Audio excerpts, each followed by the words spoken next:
राधे राधे मित्रों।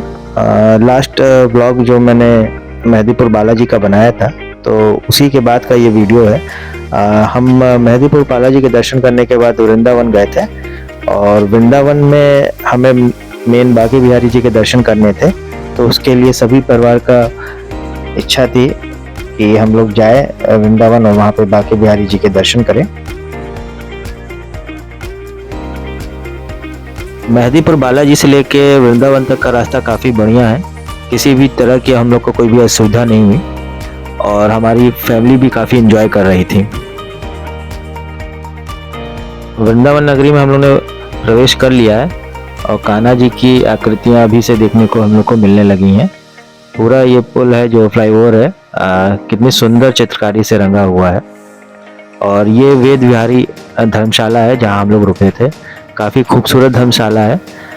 हम लोग यहाँ रैंडम आए हैं। कई इससे पहले धर्मशाला पड़े थे, वहाँ पे हम लोग ने सर्च किया मगर कोई भी धर्मशाला खाली नहीं थी, और जबकि ऑफ सीजन में गए थे। अगर ऑन सीजन जाए तो यहाँ पे काफ़ी रश हो जाता है। और यहाँ का रूम भी काफ़ी अच्छा, नीट एंड क्लीन था।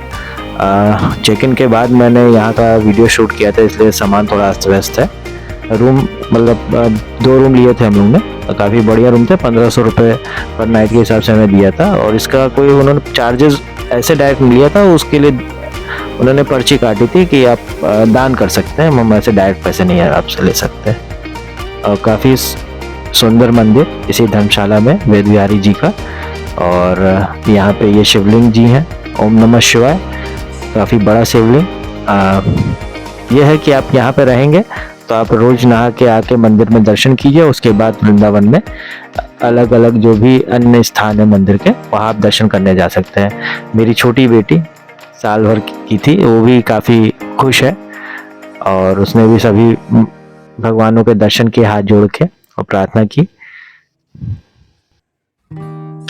यहाँ पे बच्चों को खेलने के लिए पार्क भी है, और यहाँ पे कार पार्किंग की सुविधा भी है। अगर आप फैमिली के साथ आ रहे हैं तो आप यहाँ बिना किसी टेंशन के आप रोक सकते हैं। आपको किसी प्रकार की कोई असुविधा नहीं होगी अगर आप अपनी गाड़ी से हैं। और ये चंद्रोदय मंदिर के जस्ट बगल में है। अब हम लोग बांके बिहारी के दर्शन करने जा रहे हैं।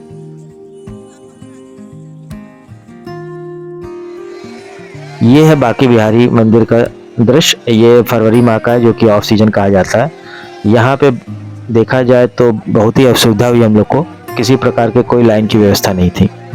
इस भीड़ में हम लोग बच्चों के साथ थे, इसलिए दर्शन नहीं कर पाए, क्योंकि बच्चों को चोट लगने से भी बची थी। हमने दूर से ही हाथ जोड़ लिए। बांके बिहारी के समय एक अन्य कृष्ण भगवान का मंदिर था, जहां हम लोग ने बैठ कर आराम से दर्शन किए।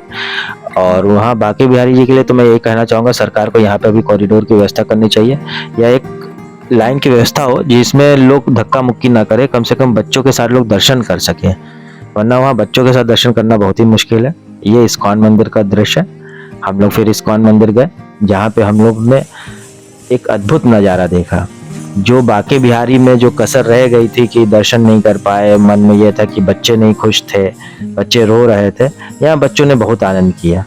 और इस्कॉन मंदिर के अंदर का जो दृश्य है ना, कि आप यहाँ घंटों बैठे बिता सकते हैं, आपको कोई भी परेशानी नहीं होगी। लोग नृत्य कर रहे हैं, झूम रहे हैं, गा रहे हैं। बहुत ही सुंदर दृश्य और बहुत ही सुंदर मंदिर। भगवान श्री कृष्ण की भी मूर्ति काफी सुंदर है। यहाँ पे आप बिल्कुल कृष्णमय हो जाएंगे। बिल्कुल एक अद्भुत शक्ति का एहसास होता है, और आप अत्यंत बिल्कुल शांत भाव से आप चारों तरफ जो सुंदर दृश्य हैं उसको देखते हैं। ये आरती के समय हम लोग पहुँचे थे, हम लोग ने आरती भी ली। मतलब पूरा कह सकते हैं कि हम लोग की जो यात्रा थी, जैसे लग रहा था यहाँ सफल हो गई है, यहाँ वृंदावन आना। इस्कॉन मंदिर तो मैं कहूँगा कि सब लोग को आना चाहिए। यहाँ बच्चों को बहुत ही आनंद प्राप्त हुआ, और बच्चे, बूढ़े, जवान सभी यहाँ पे कृष्णमय हो गए थे, और कृष्ण की भक्ति में सभी झूम रहे थे। यहाँ बैठ के हम लोग ने भी अपना एक बहुत ही अनमोल और सुंदर क्षण कहूँगा व्यतीत किया। और प्रभु की कृपा दृष्टि हम लोग को ऐसे ही बना रहे, और हम लोग यहाँ आते रहे। भगवान कृष्ण की भक्ति ऐसी है कि वो जिस पे कृपा दृष्टि करे वो हर परिस्थिति में खुश रह सकता है। ये प्रेम मंदिर का दृश्य काफी सुंदर दृश्य है। यहाँ हम लोग अगले दिन जाएंगे। हम लोग जिस रूम में ठहरे थे उसके पीछे का ये दृश्य था। यहाँ देखिए, आप मोर देख रहे होंगे। काफ़ी प्राकृतिक नज़ारा है यहाँ पर, और सुबह टाइम में काफ़ी अच्छा लग रहा था यहाँ पे। नहाने के उपरांत हम लोग मंदिर में दर्शन करने के लिए गए, जो हमारी धर्मशाला में स्थित है। यहाँ मेरी बेटी ने भी बिल्कुल दंडवत प्रणाम किया दुर्गा देवी को।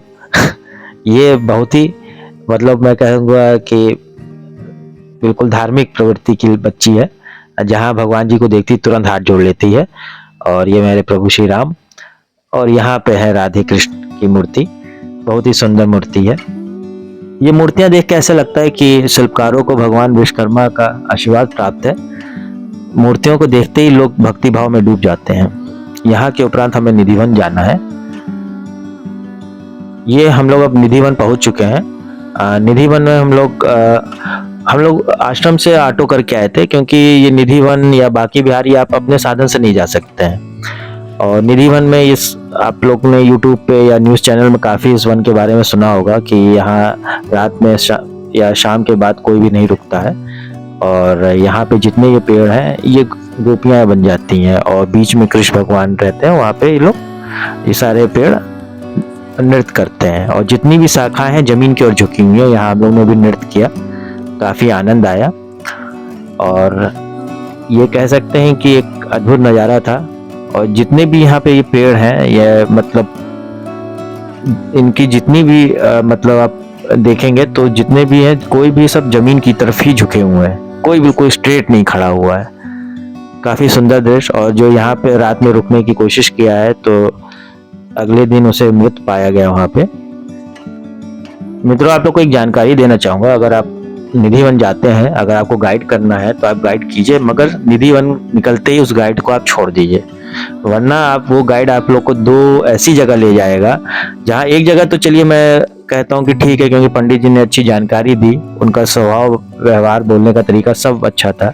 उन्होंने कहा कि आप जो राशि देंगे उससे हम गरीबों को भोजन कराएंगे, वो तो चीज़ समझ आती। मगर ये अभी जिस मंदिर का दृश्य देख रहे हैं, जहाँ हमने वीडियो नहीं बनाया है, यहाँ के पंडित जी का तर्क ऐसा था कि आप सुन के ना कुछ कह सकते हैं, क्योंकि धर्मशास्त्रों के अनुसार किसी पंडित या किसी ब्राह्मण को आप कुछ नहीं कह सकते हैं। मगर इनको जो धनराशि लेने का तरीका था वो बहुत गलत था। उन्होंने क्या बताया, उन्होंने ये कहा कि भाई श्रृंगार है और ये आपका नाग देवता का मंदिर है, आपको 8,000 का आभूषण है या 1,500 का आपको राशि देनी है। ठीक है, ये दो राशि, उन्होंने तीसरा विकल्प नहीं छोड़ा कि आपकी जो इच्छा वो दे दे।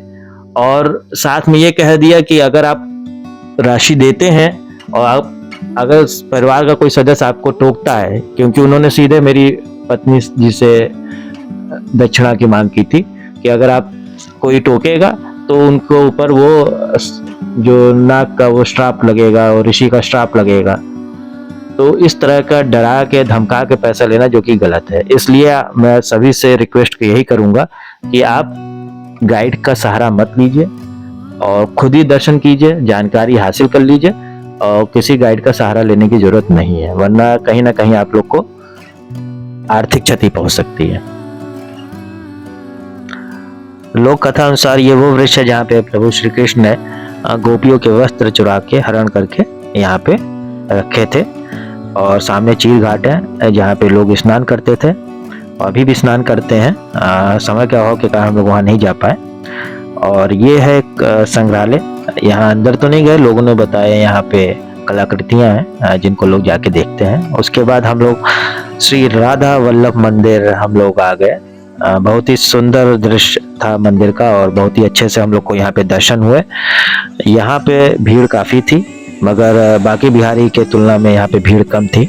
और हमारी इच्छा थी, हम लोग करीब यहाँ पे 12 बजे के आसपास पहुंचे थे, और इच्छा थी कि 1 बजे से पहले हम लोग बाकी बिहारी में भी चले जाए। हो सकता है कि वहाँ पे पट खुले और हम लोग को बाकी बिहारी जी के दर्शन हो सके। मगर यहाँ करीब हम लोग आधा पौन घंटे खड़े रहे, उसके बाद यहाँ पे दर्शन हुए, और बहुत ही अच्छा सुंदर दृश्य था। हर 10-15 मिनट के लिए उन लोग का जो पट है वो गिरा दिया जाता है भगवान जी का, फिर उसके बाद खोलते हैं और दर्शन होते हैं। लोग भक्ति भाव में यहाँ डूबे हुए थे। यहाँ करीब हम लोगों ने आधे से पौन घंटे यहाँ मंदिर में रुके। भीड़ काफ़ी थी, मगर थोड़ा बच्चों के लिए स्पेस था किनारे की तरफ, जहाँ बच्चे लोग आराम से खड़े हो सकते थे। मगर बाकी बिहारी बहुत रश है वहाँ। जब तक गवर्नमेंट की तरफ से कोई सुविधा नहीं होगी तब तक वहाँ पे दर्शन करना छोटे बच्चों के लिए तो मुश्किल है। बांके बिहारी के आशीर्वाद से हम लोग पुनः बांके बिहारी के दर्शन करने गए और दूर से ही हम लोग ने बांके बिहारी के दर्शन किए। राधे राधे, जय बांके बिहारी। करीब दिन के 1:30 बज रहे थे। हम लोग ने फिर नाश्ता करके हम लोग अपने वही आश्रम चले गए और वहाँ के बाद फिर हम लोग को शाम को वैष्णो देवी के दर्शन करने जाना था, जो कि पास में ही है। अब हम लोग आ गए माता वैष्णो के धाम। ये वृंदावन में माता वैष्णो का धाम, जहाँ माता रानी की इतनी विशाल मूर्ति है कि इसको देखते ही बिल्कुल एक अलौकिक शक्ति का एहसास हो रहा है और चारों तरफ लोग बिल्कुल माता रानी की को एकटक निहार रहे हैं। बहुत ही सुंदर मूर्ति है। पहाड़ों वाली मैया, सब पे कृपा दृष्टि बनाए रखना। ऐसी मूर्ति मतलब देख के जैसे लगता है बिल्कुल, ये मूर्ति बिल्कुल जीवंत लग रही है। और ये म्यूजियम है जहाँ पे इस मंदिर के निर्माण कार्य की जानकारी दी गई है कि कब से इस मंदिर की स्थापना हुई और कैसे कैसे उसका कार्य आरंभ हुआ। ये माता जी के हाथ, ये पैरों का दृश्य, मतलब यहाँ आपको एक एक चीज की फोटो आपको मिल जाएगी, कैसे कैसे मूर्ति का निर्माण कार्य आरंभ हुआ था। बहुत ही सुंदर मूर्ति है, बहुत विशाल मूर्ति है। आप मतलब यहाँ आएंगे और आंखों से जब इस मूर्ति को आप देखेंगे सब मतलब एक अद्भुत रोमांच पैदा हो जाता है। ये उस मूर्ति के नीचे जो एक हॉल है वहाँ पे ये मंदिर है और यहाँ से फिर एक गुफा है जहाँ से 9 देवियों के आपको दर्शन हम कराते हैं। ये सबसे पहले गणेश भगवान जी, ओम श्री गणेशाय नमः। ये सभी माता रानियों के दर्शन है, जो 9 रूप है माता रानी के, अलग अलग रूपों के उनके दर्शन है। और एक गुफा में से निकल के जब हम लोग दूसरी गुफा में जाएंगे वहां पे बाकी माता रानियों के दर्शन होंगे। यहाँ से शेर का आप मुंह देखिए, कितना विशाल मुंह है, जबड़ा फाड़े हुए, और बजरंगबली जी विद्यमान है साथ में। ये हम लोग दूसरी गुफा में, यहाँ से हम लोग होते हुए फिर हम लोग बाहर की ओर निकलेंगे। यहाँ पे बाकी अन्य रूपों का दर्शन है माता रानी के। ये मतलब बिल्कुल यहाँ पे आके इतना भक्ति भाव पैदा हो जाता है और आपकी इच्छा होगी तुरंत वैष्णो देवी के दर्शन करने जाए। यहाँ से बहुत सुंदर दृश्य है यहाँ पे। अब ये हम लोग गुफा से बाहर निकल रहे हैं और यहाँ से निकलने के बाद आज हम लोग को शाम को जाना है प्रेम मंदिर। जय माता रानी, जय वैष्णो माता। ये हम लोग आ गए हैं प्रेम मंदिर। काफी सुंदर दृश्य और शाम के टाइम में ही यहाँ पे सबसे ज्यादा भीड़ होती है क्योंकि जो लाइटिंग की व्यवस्था है वो बहुत अच्छी है। यहाँ पे जगह जगह पे कृष्ण की लीलाएं हैं। ये कालिया नाग पर नृत्य करते हुए श्री कृष्ण भगवान। हर एक मूर्ति अपनी कहानी खुद कह रही है। अब यहाँ देखिएगा कितने सुंदर तरीके से प्रेम मंदिर का रंग बदल रहा है। ये अनझाकी जहाँ गाय चराते हुए कृष्ण भगवान बंसी बजा रहे हैं। हर मूर्ति, हर एक कलाकृति कुछ ना कुछ अपनी कहानी खुद ही बयान कर रही है और प्रेम मंदिर से तो नजर ही नहीं हट रही है। एक अन्य लीला जो निधिवन में हम लोग देख के आए थे, गोपियों कृष्ण के साथ नृत्य कर रही हैं।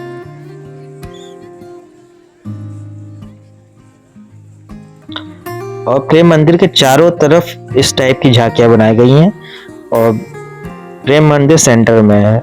लोग हर बार प्रेम मंदिर को मोड़ मोड़ के देखते हैं। अब हम लोग प्रेम मंदिर के अंदर जा रहे हैं। अंदर मतलब अब लोग, हम आज तक ताजमहल तो नहीं गए, लोग कहते हैं ताजमहल बहुत खूबसूरत है, भगवान जाने, मगर इतना सुंदर ताजमहल होगा अंदर से, मुझे नहीं लगता। और ये गोवर्धन पर्वत को एक अपनी कानी उंगली से उठाए हुए श्री कृष्ण भगवान, इतना सुंदर दृश्य।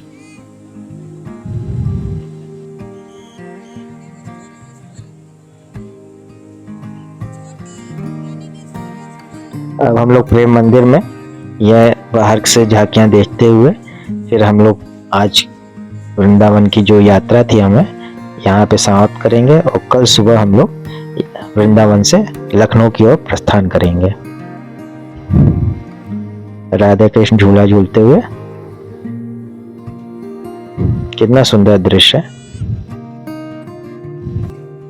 इस सुंदर दृश्य को अपनी यादों में बसा के अब हम लोग कल सुबह लखनऊ की ओर प्रस्थान करेंगे। अब आदि योगी का आशीर्वाद लेते हुए हम लोग यहाँ से अब लखनऊ की ओर निकलेंगे और हमारी यात्रा मंगलकारी रही और आने वाले समय में ऐसे ही हम यात्रा करते रहेंगे अपनी नई एक्सल 6 के साथ। और ये हम लोग रास्ते में एक जगह हम लोग पंडित जी की पूरी सब्जी खाने के लिए रुके, जो कि सड़क किनारे, रोड साइड कह सकते हैं, सड़क के किनारे बैठ के अपनी दुकान लगाए हुए थे। पहले तो हिम्मत नहीं हुई, मैंने कहा पता नहीं कैसा हाइजीन हो कि ना हो, खा पाएंगे कि नहीं, मगर जब एक बार मेरे पिताजी ने ट्राई किया उसके बाद हाँ पूरा परोसा परिवार हम लोग खाए। बहुत ही टेस्टी पूरी सब्जी दिए थे। यहाँ मालपुआ इनका फेमस है, एक मैंने मालपुआ भी ट्राई किया था। ये पंडित जी के मालपुआ वाले हैं, ये मतलब रोड साइड है, छोटी सी दुकान टाइप का है और बहुत स्वादिष्ट खाना, रायता इनका जबरदस्त है, बहुत आनंद आया। तो हम लोग लखनऊ की ओर निकल गए और रास्ता बहुत ही सुंदर, एक्सप्रेसवे होते हुए, या पहले यमुना एक्सप्रेसवे से जाएंगे, फिर उस यमुना एक्सप्रेसवे पकड़ के फिर सीधे हम लोग आगरा एक्सप्रेसवे पकड़ेंगे। ये हमारा 4 दिन का टूर था। पहले हम लोग मेहदीपुर बालाजी गए थे, फिर उसके बाद हम लोग 2 दिन वृंदावन में हम लोग रुके और चौथे दिन हम लोग अब लखनऊ की ओर निकल चुके हैं। ये सपरिवार के साथ जो हमारी यात्रा थी ये आज पूर्ण हुई और अब हम लखनऊ की ओर प्रस्थान कर चुके हैं, जैसा मैंने पहले बताया। सबसे पहले हम लोग इस यात्रा में मेहदीपुर बालाजी गए थे, उसके बाद वृंदावन में थे 2 दिन, जहाँ हमने वैष्णो माता के मंदिर के दर्शन किए। फिर हम लोगों ने वहाँ प्रेम मंदिर में दर्शन किए और बांके बिहारी, राधा वल्लभ मंदिर, निधिवन, इस जगह हम लोगों ने दर्शन किए। इन जगहों पे बहुत ही अच्छा सुखद अनुभव रहा और भगवान की कृपा दृष्टि ऐसी बनी रहे तो फिर अन्य यात्रा भी हम लोग ऐसे करते रहेंगे सपरिवार और आप लोग को दिखाते रहेंगे। आप सभी भी स्वस्थ रहें, मस्त रहें और भगवान की कृपा दृष्टि आप सभी पे बनी रहे। राधे राधे।